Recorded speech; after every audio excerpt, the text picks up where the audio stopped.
বিসমিল্লাহির রহমানির রহিম। ঢাকা বিশ্ববিদ্যালয় কেন্দ্রীয় ছাত্র সংসদ নির্বাচন 2025-এ স্বতন্ত্র প্যানেল, নাম হচ্ছে সমন্বিত শিক্ষার্থী সংসদ। সমন্বিত শিক্ষার্থী সংসদ সমর্থিত খালিদ মাহিন অ্যানি পরিষদের প্যানেল ঘোষণা উপলক্ষে আজকে এই সংবাদ সম্মেলনে যারা উপস্থিত হয়েছেন, আমাদের বিভিন্ন প্রিন্ট ও ইলেকট্রনিক মিডিয়ার সাংবাদিকবৃন্দ, প্রতিনিধিবৃন্দ, আপনাদেরকে আন্তরিক অভিনন্দন এবং শুভেচ্ছা জানাচ্ছি আমাদের ডাকে আপনারা এখানে সাড়া দিয়ে আসার জন্য।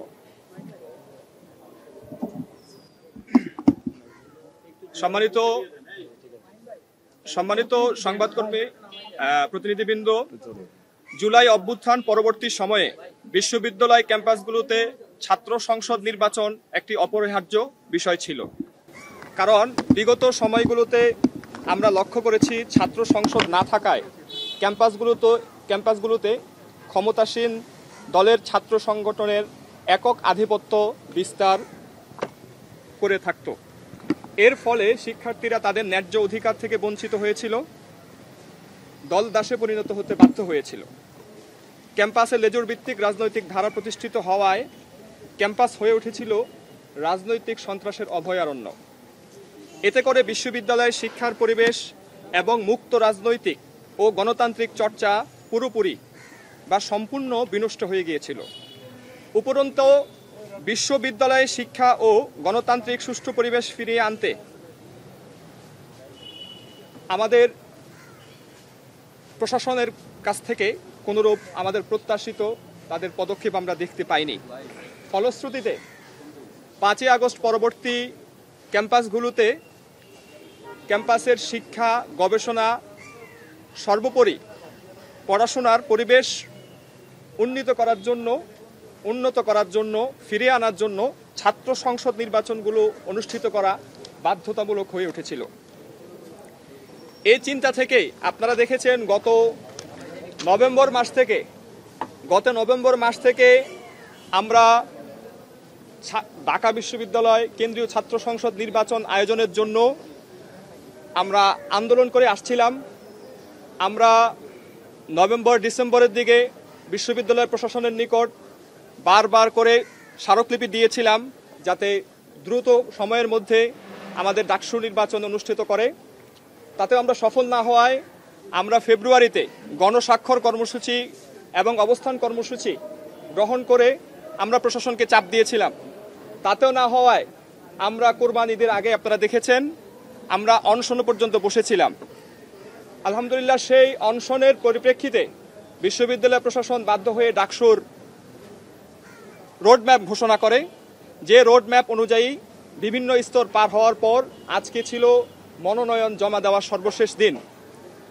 এদিনে আমরা ঢাকা বিশ্ববিদ্যালয় কেন্দ্রীয় ছাত্র সংসদ নির্বাচনে সমন্বিত শিক্ষার্থী সংসদের প্যানেল ঘোষণা করছি।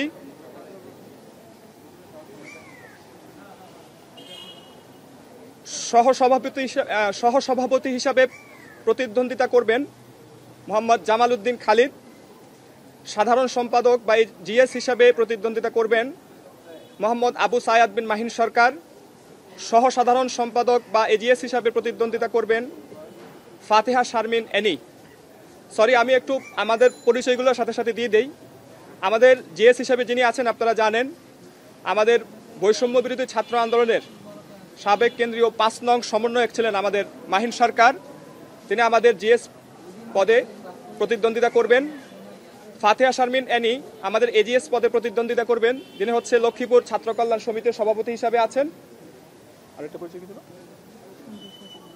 এবং কেন্দ্রীয় সহ সমন্বয়ক হিসাবেও ছিলেন। আমাদের মুক্তিযুদ্ধ ও গণতান্ত্রিক আন্দোলন সম্পাদক হিসাবে প্রতিদ্বন্দ্বিতা করবেন জুলাইয়ের অভ্যুত্থানে সম্মুখ সারির যোদ্ধা এবং আহত হয়েছিলেন যিনি আশিকুর রহমান, জিয়া হলের শিক্ষার্থী আশিকুর রহমান, যিনি তার প্রায় পঙ্গুত্ব বরণ করতে নিয়েছিলেন।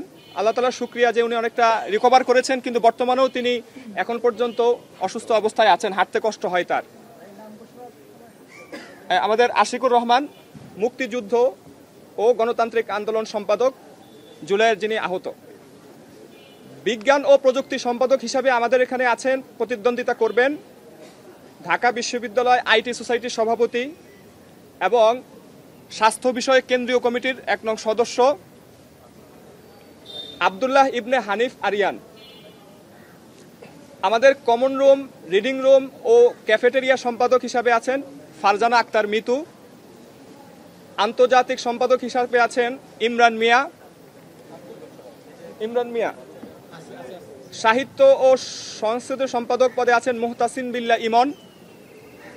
ক্রীড়া সম্পাদক পদে আছেন যিনি হচ্ছেন আমাদের জাতীয় স্পিন ক্যাম্পেইন যেটা হয় সেটার সদস্য এবং ঢাকা লিগেরও একটা দলে তিনি ক্রিকেট টিমের অধিনায়কত্ব করেন, মোহাইমুনুল ইসলাম তোকি আছে না?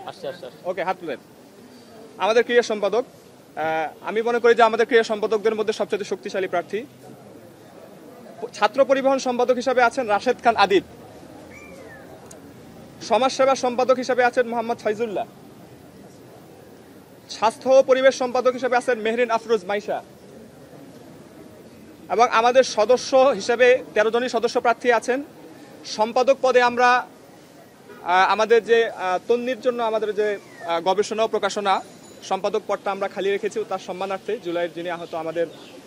এর বাহিরেও আমরা আরও কয়েকটি পদ আপাতত খালি রেখেছি, যেগুলো হয়তো আমরা পরবর্তীতে, যেহেতু আমরা 25 তারিখ পর্যন্ত সময় আছে, আমরা আমাদের স্বতন্ত্র অনেকে আসতে চাইছেন বা আমাদের সাথে এখনো পুরোপুরি হয় না, এখনো সেই 2টা বা 3টা পদ তন্নির পদটা সহ আমরা খালি রেখেছি।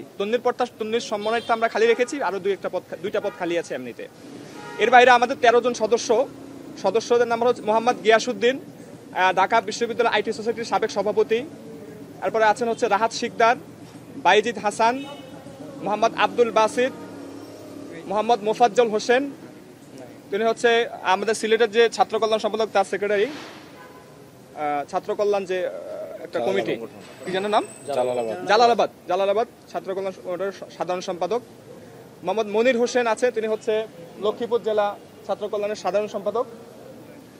এবং আছে হচ্ছে মোহাম্মদ আবু তালিব ইফতি। এরপর আছে আবরার জারিফ। এরপর 9 নম্বরে আছেন হচ্ছে আমাদের, তিনি বৈষম্য বিরোধী ছাত্র আন্দোলনের একজন সহ সমন্বয়ক ছিলেন, সামনের সারি আপনারা সবাই চিনেন, সাব্বির উদ্দিন রিয়ন। ইমন ভাই সামনে আসেন। 10 নম্বরে আছেন মোহাম্মদ খালেদ সাইফুল্লাহ জিহাদ ভুঁইয়া। 11 নম্বরে আছে মোহাম্মদ আকাশ শাহ। 12 নম্বরে আছে মোহাম্মদ ইসমাইল হোসেন এবং 13 নম্বরে মাসুম বিল্লাহ। এ হচ্ছে আমাদের সমন্বিত শিক্ষার্থী সংসদের প্যানেল। আমরা ইনশাল্লাহ আপনাদের হাতে সেটা পৌঁছে দিব, বা হচ্ছে আমরা অনলাইনে সেটা আপনারা পেয়ে যাবেন। এ পর্যায়ে আমি আমাদের যে প্যানেল গঠন করেছি, আমরা তো ইশতেহার সামনে প্রকাশ করব, বাট আমরা একটু সংক্ষেপে আপনাদেরকে কিছু হিন্টস দেই আমাদের ইশতেহারে আসলে কি কি থাকতে পারে। তো সেই ক্ষেত্রে আমরা যে বিষয়টা বলবো, আমরা যেহেতু একটা স্বতন্ত্র প্যানেল, আমাদের কোনো দলীয় প্যানেল না এবং দলীয় এজেন্ডাও নাই, বিভিন্ন সংগঠন থেকে কিংবা একদমই স্বতন্ত্র প্রার্থীরা আমাদের সাথে এসে এখানে যুক্ত হয়েছেন, ক্যাপাবল আমাদের অনেক প্রার্থীরা সেখানে আছেন। তো আমরা যে বিষয়টাকে সবসময় সামনে রেখেছি, আমাদের ঢাকা বিশ্ববিদ্যালয় অনেক সমস্যায় জর্জরিত, একটা বাংলাদেশের সবচেয়ে 1 নম্বর বিশ্ববিদ্যালয় হওয়া সত্ত্বেও আমাদের এখানে নানান সংকট আমরা জানি, যে সংকটের কারণে বারবার করে আমাদের এখানে লেজুর ভিত্তিক ছাত্র রাজনীতি কিংবা যেটাকে বলা হয় যে সন্ত্রাস নির্ভর ছাত্র রাজনীতি, গেস্ট রুম গণরুম করে বারবার ফিরে আসছে। বারবার আমরা বিভিন্ন সরকার এবং সরকার আসছে তাদের ছাত্রদের সংগঠনের কি হয় আধিপত্য বিস্তার লাভ করছে সেই জায়গাগুলোতে। এবং আমাদের রেজিস্টার বিল্ডিং আছে, জানেন যে রেজিস্টার বিল্ডিংয়ের সমস্যা আমাদের শিক্ষার্থীরা বোধহয় তাদের শিক্ষার্থী লাইফের 50% সময় এই রেজিস্টার বিল্ডিংয়ের সমস্যা সমাধান করতে করতে কাটায়। তো এই ব্যাপারগুলোকে সামনে রেখে আমরা আমাদের ইশতেহারটা মূলত সাজাবো সমস্যার সমাধান কল্পে।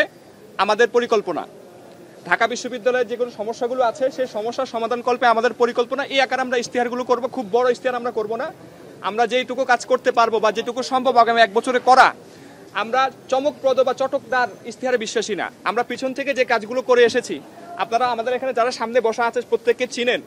এই প্রত্যেকে ঢাকা বিশ্ববিদ্যালয় এবং জাতীয় পর্যায়ে বিভিন্ন ইভেন্টে বা বিভিন্ন আন্দোলনে এবং ঢাকা বিশ্ববিদ্যালয়ের শিক্ষার্থীদের বিভিন্ন সমস্যার সমাধানে কাজ করেছে। সেটাকে সামনে রেখেই আমরা মোটা দাগে যেটাকে বলা হয় যে 8টা বিষয়কে সামনে রেখে আমরা আমাদের ইশতেহারটা সাজাবো। সাথে আরও কিছু থাকবে। এক নম্বর হচ্ছে আমাদের যেটা আবাসন সংকট, এখানে আমরা যে বিষয়টা রাখবো, এক বেড এক শিক্ষার্থী, এক বেড এক টেবিল। এটা সাথে সাথে আমরা শুধু কেবল এক বেড এক সিট এটাই না, আমরা চাই যে স্বাস্থ্যসম্মত পরিবেশ। আমাদের হলগুলোর পরিবেশ খুবই বাজে, স্বাস্থ্যসম্মত পরিবেশ দরকার। 2 নম্বরে হচ্ছে আমাদের ক্যান্টিনের খাবারের মান উন্নয়ন নিয়ে আমরা কাজ করব। সেক্ষেত্রে আমরা একটা বিষয় বলছি যে আমাদের যে পুষ্টি ও খাদ্য বিজ্ঞান ইনস্টিটিউট আছে ঢাকা বিশ্ববিদ্যালয়ের, তাদের প্ল্যান অনুযায়ী ঢাকা বিশ্ববিদ্যালয়ের সবগুলো ক্যান্টিনকে 3 স্টার মানের ক্যান্টিনে উন্নীত করতে হবে। এটাকে আমরা সামনে রাখবো। এরপরে আমরা যে সমস্যাটা রাখবো ট্রান্সপোর্টেশন। আপনারা জানেন যে আমাদের ঢাকা বিশ্ববিদ্যালয়ের শিক্ষার্থীদের পরিবহন ক্ষেত্রে অনেক সংকট রয়েছে, ট্রান্সপোর্টেশনের নানান সমস্যা, বিশেষ করে নারী হলগুলো, আমাদের সুফিয়া কামাল হল এইদিকে, ওইদিকে হচ্ছে আমাদের আপনার বঙ্গমাতা মৈত্রী হল, তাদের যে ট্রান্সপোর্টেশনের সমস্যা, এখানে আমরা অলরেডি ঢাকা বিশ্ববিদ্যালয়ের মৈত্রী হল এবং বঙ্গমাতা হলের জন্য একটা কোস্টার বাসের আমরা ব্যবস্থা করে দিচ্ছি আর কি। আমরা বলতে আমরা নিজেরা দিচ্ছি না, আমরা সমন্বয় করে দিচ্ছি ঢাকা বিশ্ববিদ্যালয়কে, যেটা হয়তো আমরা এই মাসের শেষ নাগাদ আমরা বিশ্ববিদ্যালয়ের কাছে হস্তান্তর করব। এটাই শেষ নয়, আমরা সামনেও কিভাবে এই পরিবহন সংকটটাকে কাটানো যায় সে ব্যাপারে আমরা পরিকল্পনা তুলে ধরব। এবং পাশে হচ্ছে রেজিস্টার বিল্ডিং এর ডিজিটালাইজেশনের জন্য আমরা করব। সেক্ষেত্রে আমরা অলরেডি রেজিস্টার বিল্ডিং এ বৃত্ত অ্যাপ নামে একটা অ্যাপ অনুমোদনের জন্য আবেদন করে রেখেছি। যে বৃত্ত অ্যাপে আপনার বিশ্ববিদ্যালয়ে যতগুলো সার্ভিস আছে শিক্ষার্থীদের সংশ্লিষ্ট সবগুলো সার্ভিসকে এই বৃত্ত অ্যাপের মধ্যে নিয়ে আসা, একটা অ্যাপের মধ্যে, যার মাধ্যমে আমরা শিক্ষার্থীরা সেখানে দৌড়াদৌড়ি না করে আমরা ঘরে বসে বা আমাদের হলে বসে আমরা আমাদের রেজিস্টার বিল্ডিং এর সমস্যাগুলো সমাধান করতে পারবো। এটা আমাদের কিন্তু অলরেডি 27 মাস ধরে আমরা আবেদন করে রেখেছি, সেটা অনুমোদনের অপেক্ষায় আছে। মানে আমরা কাজগুলো কিন্তু আগ থেকে করে আসছি, আপনাদের বারবার আপনাদেরকে দেখাতে চাচ্ছি, আমরা কাজ আগ থেকে করে রাখছি। আমরা সেগুলোকে কি করব, আমরা সেগুলোকে নিশ্চিত করার জন্য আমরা ইশতেহার দিব। 5 নম্বর হচ্ছে নিরাপত্তা ইস্যু, সেটা আপনারা সবাই জানেন, এখানে আমি বিস্তারিত বলতে চাই না, সামনে কথা বলবে। নিরাপত্তা ইস্যুটাকে আমরা খুব ভালোভাবে নিব এবং নিরাপত্তা ইস্যুর জন্য যা যা করা দরকার, আমি বরংশ বলবো যে আমরা যদি নির্বাচিত হই, আমাদের প্যানেল যদি নির্বাচিত হয়, আমরা সর্বপ্রথম অংশে এটাই রাখবো, ক্যাম্পাসের নিরাপত্তা, বিশেষত নারীদের নিরাপত্তা। আমাদের নারী শিক্ষার্থীরা, আমাদের মেয়েরা ক্যাম্পাসে প্রচুর লেভেলে নিরাপত্তাহীনতায় ভোগে এবং তাদের যে যাতায়াতের রাস্তা, সেখানে আপনারা জানেন এমনিতেই তো পরিবহন সংকট, তার উপর আসা যাওয়া করতে গেলে নানান ধরনের উদ্বাস্তু এবং বাইরের লোকজন দ্বারা হয়, সেই ব্যাপারটা আমরা সবার আগে কাজ করব। 6 নম্বর হচ্ছে শিক্ষা ও গবেষণার উন্নতি। আমরা যে উপরে 5টা সমস্যার কথা বলেছি, আবাসন সংকট, খাবার, ট্রান্সপোর্টেশন, রেজিস্টার বিল্ডিং, নিরাপত্তা, আমরা মনে করি এটা হচ্ছে আমাদের জীবন মান উন্নয়ন মূলক একটা 5টা জিনিস, যে সমস্যাগুলোর সমাধান করলেই আমরা মনে করি আমাদের ঢাকা বিশ্ববিদ্যালয়ের শিক্ষা ও গবেষণার উন্নতি এমনিতেই হবে ইনশাআল্লাহ, আমাদের শিক্ষার্থীরা সেদিকে যাবে। এই 5টাকে আমরা সামনে রেখে পরবর্তীতে আমরা যেটা চাচ্ছি, শিক্ষা ও গবেষণার উন্নতির জন্য আমাদের ইশতেহারে কি কি দরকার সেই পরিকল্পনা আমরা করব। পাশাপাশি 7 নম্বরে হচ্ছে আমাদের যে ডাকসু নির্বাচনটা, আমরা মনে করি ডাকসু নির্বাচনটা নিয়মতান্ত্রিক না হওয়ার কারণে সমস্যাগুলো বারবার করে হয়, বিশেষ করে রাজনৈতিক যে সমস্যাটা হয়। এজন্য আমরা ক্যালেন্ডার অনুযায়ী প্রত্যেক বছর যেন সাংবিধানিক বাধ্যবাধকতার আওতায় প্রত্যেক বছর ডাকসু নির্বাচনটা অনুষ্ঠিত হয়। আমরা যদি নির্বাচিত হই, আমরা আমাদের 1 বছরে এই জিনিসটা করে যাব যে পরবর্তী যেন আমরা শেষ না হতে হতে ডাকসু নির্বাচনের ডামাডোলা বেজে উঠে এবং প্রত্যেক বছর যেন ডাকসু নির্বাচনটা হয় ইনশাআল্লাহ। এবং 8 নম্বরে আমরা যে কাজটা করবো, এটা 8 নম্বর না, এটা আসলে অনেক বড় কাজ হিসেবে 8 নম্বর, সেটা হচ্ছে ঢাকা বিশ্ববিদ্যালয় একটি স্বায়ত্তশাসিত প্রতিষ্ঠান, আপনারা জানেন। তা সত্ত্বেও ঢাকা বিশ্ববিদ্যালয়ের অনেক কিছুর অনেক সিদ্ধান্ত নিতে আমাদের এখানকার প্রশাসন নিজে নিতে পারে না, রাজনৈতিক পক্ষের দিকে তাকিয়ে থাকতে হয়, সরকারের দিকে তাকিয়ে থাকতে হয়। আমরা সেই ঢাকা বিশ্ববিদ্যালয়ের স্বায়ত্ত শাসনকে পরিপূর্ণরূপে ফিরিয়ে আনার জন্য কাজ করবো ইনশাআল্লাহ। তো এই পর্যায়ে আমি আমার সংক্ষিপ্ত ইশতেহারের যে সে ব্যাপারটা আমি বলেছি, আমি এই পর্যায়ে কথা বলার জন্য আহ্বান করব, বা আপনাদের কোনো প্রশ্ন থাকলে আহ্বান করব আমাদের জিএস পদপ্রার্থী এবং আমাদের 1 নং সাবেক যিনি বৈষম্য 5 নং সমন্বয়ক, সাবেক বৈষম্য বিরোধী ছাত্র আন্দোলনের, আমাদের যার নাম হচ্ছে আবু সায়াদ বিন মাহিন সরকার, আমি তাকে কথা বলার জন্য অনুরোধ করছি। ধন্যবাদ জামাল উদ্দিন মোহাম্মদ খালিদকে। তিনি আমাদের ইশতেহারের একটি সংক্ষিপ্ত রূপ আপনাদের সামনে উপস্থাপন করেছেন। আমাদের ইশতেহারের বিস্তারিত রূপ শীঘ্রই আপনারা দেখতে পাবেন, সেগুলো আমরা লিখিত আকারে আপনাদের সামনে এবং ঢাকা বিশ্ববিদ্যালয়ের যারা শিক্ষার্থীবৃন্দ আছে তাদের সামনে আমরা উন্মোচিত করব। আপনারা জানেন যে এই ঢাকা বিশ্ববিদ্যালয় কেন্দ্রীয় ছাত্র সংসদ বা ডাকসু নির্বাচন 2019 সালে হয়েছিল এবং 2019 সালের ফলাফল হিসেবে 24-এর গণ অভ্যুত্থান হয়েছে।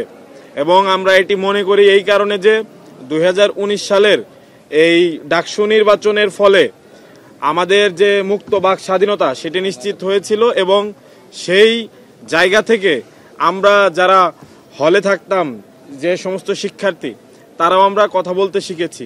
সেই জায়গা থেকে পরবর্তী সময়ে আমরা 24-এর গণ অভ্যুত্থানের যে প্লট, সেটি নিশ্চিত হয়েছে।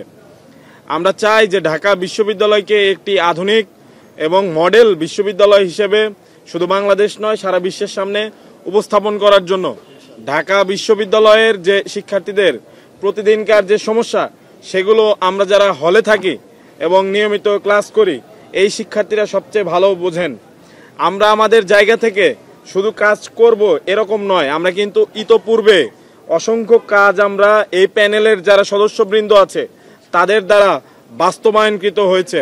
উদাহরণস্বরূপ, বর্তমান ঢাকা বিশ্ববিদ্যালয়ের কেন্দ্রীয় গ্রন্থাগার যে রয়েছে, 2023 সালের নভেম্বর মাসে একটি আন্দোলন অনুষ্ঠিত হয়, সেখানে আমি সহ এই প্যানেলের অনেকেই ছিলেন। সেই আন্দোলনের ফলে কিন্তু তৎকালীন মাকসুদ কামাল প্রশাসন এই ঢাকা বিশ্ববিদ্যালয়ের কেন্দ্রীয় গ্রন্থাগারকে অনেকাংশে সংস্কার করে এবং সেখানে কিন্তু এরপর থেকে ঢাকা বিশ্ববিদ্যালয়ের শিক্ষার্থীদের আপৎকালীন যে পড়াশোনার ব্যবস্থা, সেটির মান উন্নয়ন হয়।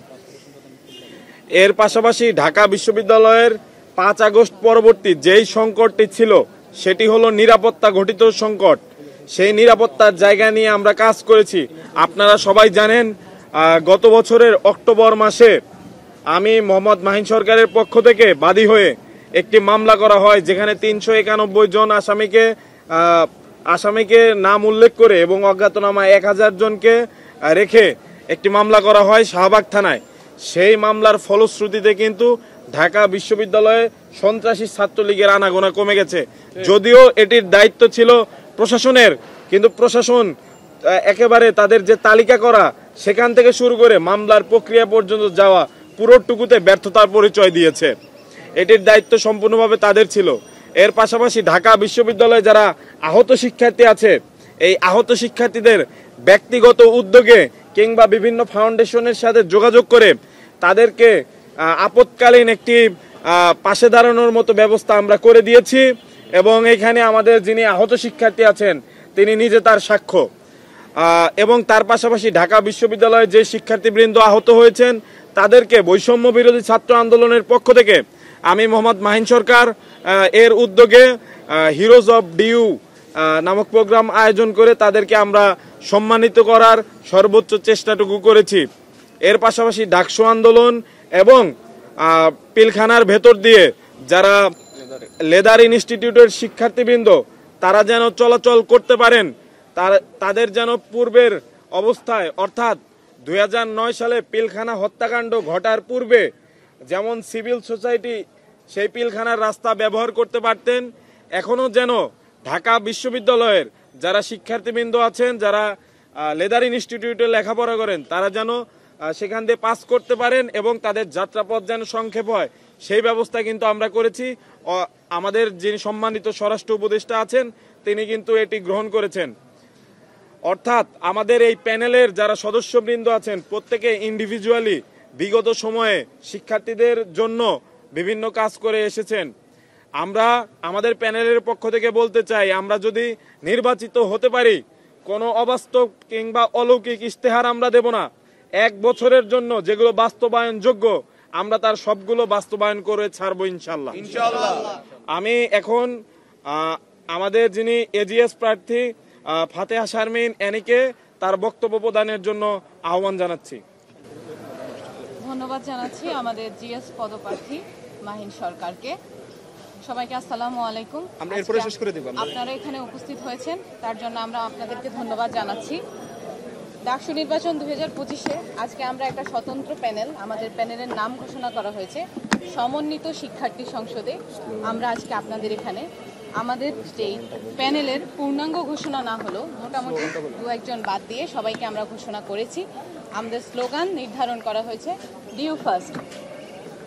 আমরা এখানে বসেছি ঢাকা বিশ্ববিদ্যালয়ের সকল শিক্ষার্থীদের ইশতেহার নিয়ে। আমাদের ইশতেহার নয়, সকল শিক্ষার্থীদের অধিকার, যৌক্তিক অধিকারই আমাদের ইশতেহার। আমাদের অঙ্গীকার হবে আমাদের সকল ভাই বোনদের ভাষা। আমি একজন নারী শিক্ষার্থী হিসেবে বলবো, আমাদের মেয়েদের হলগুলোতে যে ধরনের বৈষম্যগুলো চলে, যে ধরনের অনিয়মগুলো চলে, সেগুলো আমাদের সাথে অযৌক্তিক। মেয়েদের হলগুলোতে রাতে একবার কোনো কাজের সূত্রে দেরি করে আসলে তাকে রাতে হলে ঢুকতে দেওয়া হয় না, যেটা মানবাধিকার লঙ্ঘন। প্রয়োজনে তাকে নির্ধারিত নিয়মের মধ্যে আনতে হবে, প্রয়োজনে তাকে শোকজ নোটিশ দিতে হবে যে আপনি 5 দিন পর পর কেন হলে দেরি করে আসছেন, আপনার গার্ডিয়ান কল করা হবে। কিন্তু একটা মেয়েকে কি করে রাতে বাহিরে রেখে দিয়ে নিরাপদ বোধ করানো হয়, যেখানে সে হলের আবাসিক শিক্ষার্থী, তাকে প্রয়োজনে নিয়মতান্ত্রিকতায় আনতে হবে। কিন্তু একটা মেয়েকে রাতে হলের বাইরে রেখে দেওয়া কোনোভাবে মানবাধিকারের বা একজন নারী বা একজন মানুষ হিসেবে অধিকারের মধ্যে পড়ে না। তারপরে নারীরা, যে নারী বা পুরুষ যেই ক্ষেত্রে বলি না কেন, তাদের ক্যাম্পাসে সুষ্ঠু পরিবেশ, শান্তিপূর্ণ পরিবেশ আমরা চাই। নারীদের হলগুলোতে হল সংকট এবং আবাসন সংকটে নারীরা যে পরিমাণের ভুক্তভোগী, নারীদের মানসিক এবং শারীরিক স্বাস্থ্য পরিবেশ আরও বেশি উন্নত হওয়া খুবই জরুরি। সেই জায়গায় আমাদের হল সংকট নারীদের সবচেয়ে গুরুত্বপূর্ণ বিষয়। আরেকটা বিষয় হচ্ছে আমাদের অনাবাসিক মেয়েরা, তারা ক্যাম্পাসে এসে একটু নিরাপদ বোধ করে না, কারণ তারা তাদের আবাসিক হলগুলোতে অ্যালোটেড হলেও কখনো ঢুকতে পারে না। এর চেয়ে অমানবিক দৃষ্টিভঙ্গি আসলে কোথাও নেই। কেন সে রোকেয়া হলে অ্যালোটেড হয়েও সে সিটও পাচ্ছে না, আবার হলে ঢুকতেও পারছে না। বিশ্ববিদ্যালয় প্রশাসনকে এই ধরনের জবাবদিহিতায় আনতেই আমরা আজকে এখানে সবাই একত্রিত হয়েছি। এবং আমরা এক হলের মেয়েরা ভিন্ন ভিন্ন হলগুলোতে, মানে মেয়েদের ভিন্ন ভিন্ন হলগুলোতে আমরা প্রবেশ করতে পারি না, কিন্তু আমাদের অনেক ধরনের কার্যক্ষেত্র থেকে থাকে বিভিন্ন হলে, যেখানে আমাদের প্রয়োজন পড়ে। এছাড়াও আমাদের নানান ধরনের ইশতেহার আছে, নারী শিক্ষার্থী, পুরুষ শিক্ষার্থী সকলের নিরাপত্তার বিষয় আছে, যেখানে আমাদের প্যানেলের অনেকগুলো বিষয় উঠে এসেছে। সেই জায়গা থেকে আমি আর এই জিনিসগুলো আপাতত এখন আর কথা বাড়াতে চাচ্ছি না। একটা মূল বিষয় বলে থাকি, আমাদের প্যানেলের অনেক শিক্ষার্থী নানান সময়ে ভুক্তভোগী, নানান সমস্যার দ্বার প্রান্ত সে চড়াই উতরাই পার করে আজকে এই টেবিলে বসেছে, এই প্যানেলে দাঁড়িয়েছে। সে শিক্ষার্থীদের পালস বুঝে, ইমোশন বুঝে এই জায়গায় দাবি রাখতে এসেছে। আমরা জানি, আমরা স্বতন্ত্র প্রার্থীরা এখানে স্বতন্ত্র প্যানেলে এসেছি, আমরা আমাদের শিক্ষার্থীদের ইমোশন বুঝি, তাদের দাবি দাওয়া বুঝি। আমরা আজ নয় কাল নয় সারা জীবনই তাদের সাথে থাকবো বলেই প্রতিশ্রুতি নিয়ে আমরা ডাকসুতে কাজ করতে আগ্রহ প্রকাশ করেছি। আপনাদের সকলকে ধন্যবাদ, আমাদের জন্য শুভকামনা জানিয়ে আজকে আমি এখানে শেষ। এবং সর্বোপরি আমরা বলতে চাই, আমাদের এই প্যানেল কোনো মন্ত্রীপাড়া থেকে নয় কিংবা লন্ডন থেকে নয়, আমাদের এই প্যানেল ঢাকা বিশ্ববিদ্যালয়ের সাধারণ শিক্ষার্থীদের অন্তর থেকে ঘোষণাকৃত একটি প্যানেল। ধন্যবাদ সাংবাদিক বন্ধুদেরকে, আপনাদেরকে অনেক অনেক ধন্যবাদ আমাদেরকে কভারেজ করার জন্য। আপনারা এসেছেন, মূল্যবান সময় দিয়েছেন, আপনাদেরকে ধন্যবাদ জানিয়ে আমরা এখানে শেষ করছি আজকে সম্মেলন।